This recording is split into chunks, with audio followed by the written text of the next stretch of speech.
പുതിയൊരു വീഡിയോയിലേക്ക് എല്ലാവർക്കും ഒരിക്കൽ കൂടി സ്വാഗതം. ഞാൻ ചെറിയൊരു ഇൻവെർട്ടർ വാങ്ങിയിട്ടുണ്ട്. ഇൻവെർട്ടർ അല്ലെങ്കിൽ കൺവെർട്ടർ. ഇത് 12 വോൾട്ട് DC ഇൻപുട്ടും അതേപോലെ തന്നെ 230 വോൾട്ട് ഔട്ട്പുട്ടുമാണ്. 200 വാട്ടാണ് ഇതിൻ്റെ ലോഡിങ് കപ്പാസിറ്റി.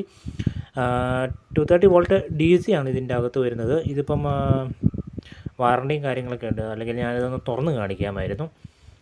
DC-നെ AC ആക്കും.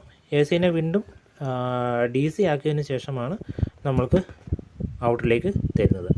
ഇത് ഞാൻ ഫ്ലിപ്കാർട്ടിൽ നിന്ന് വാങ്ങിച്ചതാണ്. അപ്പോൾ ഇതിൻ്റെ വില വരുന്നത് 500 രൂപയിൽ താഴെ മാത്രമാണ്. എപ്പോഴും വില വ്യത്യാസമായിക്കൊണ്ടിരിക്കും. അപ്പോൾ നിങ്ങൾ ഓഫറൊക്കെ ഉള്ള സമയങ്ങളിലാണെങ്കിൽ നിങ്ങൾക്ക് 500-ലും താഴെ നിങ്ങൾക്ക് വാങ്ങിക്കാൻ പറ്റും. ഇത് പല പല ആവശ്യങ്ങൾക്കായിട്ട് നമ്മൾക്ക് ഇത് ഉപയോഗിക്കുന്നത് വണ്ടിയിൽ ഇൻവെർട്ടറായിട്ടാണ്. അപ്പോൾ ഇതിൽ colour TV, CFL, DTH, DVD ഇങ്ങനെ എല്ലാ സാധനങ്ങളും ഉപയോഗിക്കാം എന്നാണ് പറയുന്നത്. ഇതിനകത്തൊരു സാധനം നമുക്ക് ഉപയോഗിക്കാൻ പറ്റാത്ത സാധനങ്ങളെന്ന് പറയുന്നത് ഫാനുകൾ, ഇൻഡക്റ്റീവ് ലോഡായിട്ടുള്ള സാധനങ്ങളൊന്നും ഉപയോഗിക്കാൻ പറ്റത്തില്ല. ഫാനുകൾ, മോട്ടറുകൾ, ചില ട്രിമ്മറുകളൊക്കെ ഉണ്ട്. ഡയറക്റ്റ് AC-യിൽ വർക്കാകുന്ന ട്രിമ്മറുകളൊന്നും നമുക്ക് വർക്ക് ചെയ്യാൻ പറ്റത്തില്ല. നമ്മൾക്ക് SMPS ടൈപ്പ് സാധനങ്ങൾ 200 വാട്ടിന് താഴെയുള്ളതാണെങ്കിൽ ഉപയോഗിക്കാൻ പറ്റും. ഉദാഹരണത്തിന് ലാപ്ടോപ്പ്, മൊബൈൽ ചാർജർ, TV, ഇപ്പോൾ വരുന്ന പഴയ CRT ട്യൂബ് മോഡൽ ഉപയോഗിക്കാൻ പറ്റത്തില്ല. LCD അല്ലെങ്കിൽ മറ്റുള്ള LED TVകളൊക്കെ നമുക്കിതിൽ വർക്ക് ചെയ്യിപ്പിക്കാൻ പറ്റും. 200 വാട്ടാണ് ഇതിൻ്റെ ലോഡ് വരുന്നത്.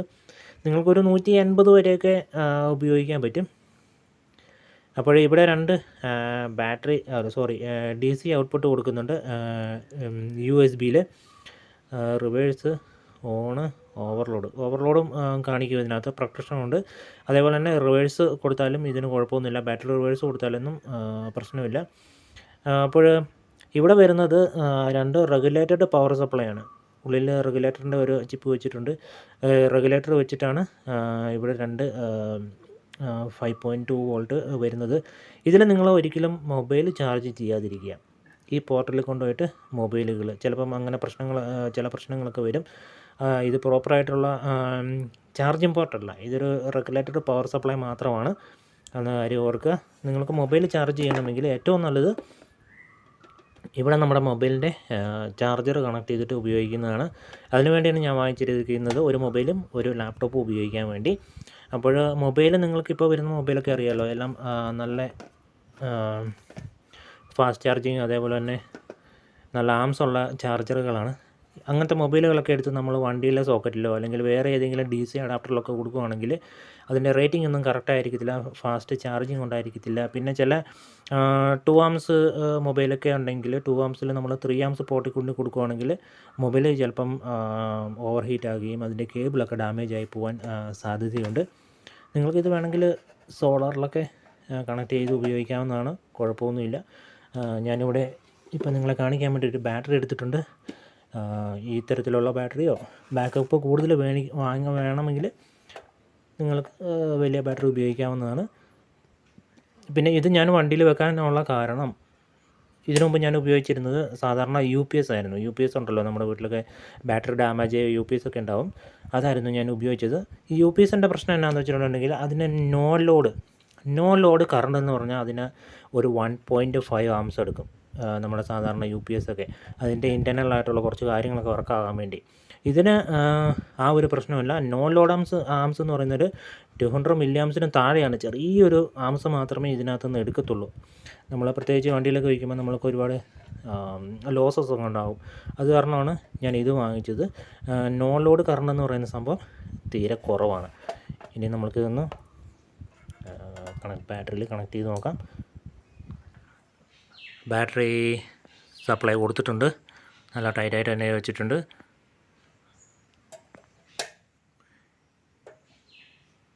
ഇപ്പോഴേ ഇത് ഓണായിട്ടുണ്ട്.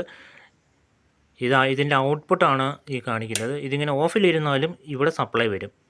ഇത് വർക്കായിക്കൊണ്ടേയിരിക്കും, ചെറിയൊരു ആംസ് എടുത്തുകൊണ്ടേയിരിക്കും. അപ്പം നിങ്ങൾക്ക് ഇതിന് എക്സ്ട്രാ ഒരു സ്വിച്ച് വെച്ച് കൊടുക്കുന്നുണ്ടെങ്കിൽ കൊടുക്കാവുന്നതാണ്. ഇത് ഓൺ ചെയ്താൽ മാത്രമേ ഇതിൻ്റെ ഇൻവെർട്ടർ സെക്ഷൻ ഓൺ ആകത്തുള്ളൂ, ഇതിൻ്റെ ഔട്ട്പുട്ട് വരത്തുള്ളൂ. അല്ലെങ്കിൽ ഇത് ഓഫ് കണ്ടീഷൻ ആണെങ്കിൽ ഇതിൽ രണ്ടും നമുക്ക് സപ്ലൈ കിട്ടുന്നതായിരിക്കും. അപ്പോൾ നിങ്ങൾക്ക് മറ്റുള്ള ലോഡുകളൊക്കെ ഇതിൽ കണക്ട് ചെയ്യാവുന്നതാണ്. ഞാൻ ഇന്നിവിടെ നമ്മൾക്ക് ഒരു സോൾഡറിങ് സ്റ്റേഷൻ നമുക്ക് കണക്ട് ചെയ്ത് നോക്കാം. അതിൻ്റെ കപ്പാസിറ്റി എന്ന് പറയുന്നത് 65 വാട്ട്സാണ്. 65 വാട്ട്സിൻ്റെ ഒരു സോൾഡറിങ് സ്റ്റേഷൻ നമുക്ക് കണക്ട് ചെയ്ത് നോക്കാം. ഇതിൽ വർക്ക് ആവുമോ ഇല്ലയോ എന്ന് നോക്കാം. സംഭവം ഓൺ ആയിട്ടുണ്ട്. ഞാൻ പറഞ്ഞല്ലോ, ഫാൻ ഇൻഡക്റ്റീവ് ലോഡുകൾ കൊടുത്തിട്ടുണ്ടെങ്കിൽ ഇവിടെ ഓവർലോഡ് വന്ന് ഈ സാധനം നിൽക്കും, ഇത് വർക്കാകത്തില്ല. പിന്നെ ഇതിൻ്റെ ഫ്രീക്വൻസി എന്ന് പറയുന്നത് ഒരു 32 kHz ഒക്കെ ആയിരിക്കും ഇതിൻ്റെ ഔട്ട്പുട്ട് വരുന്നത്.